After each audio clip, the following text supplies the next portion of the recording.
L'home del rebedor, el que ha sortit, és, almenys ho era, ara no ho sé, amic teu.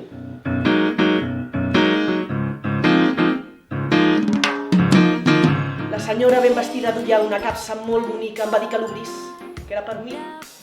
Dins hi havia el vestit més bonic del món.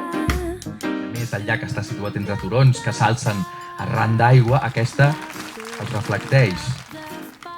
I no només en dibuixa el millor primer pla, sinó també el límit més natural i agradable.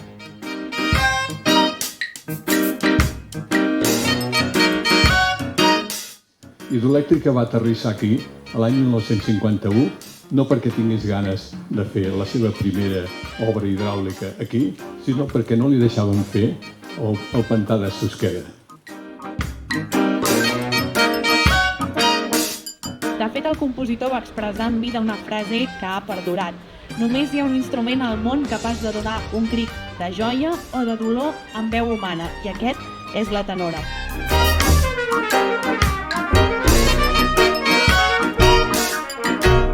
Tot el brutal déu de la guerra, que del combat mai no ha tossat el coll i tot el que trepitja ho conquereix.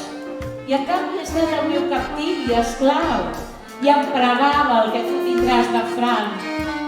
Als meus altars ell ha penjat la llança, la cuirassa i el casc.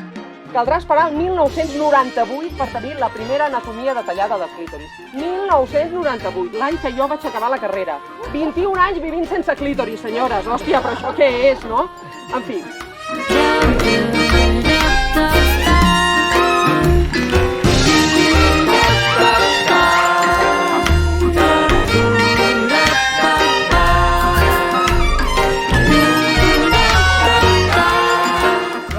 Tres paraules. Us heu passat.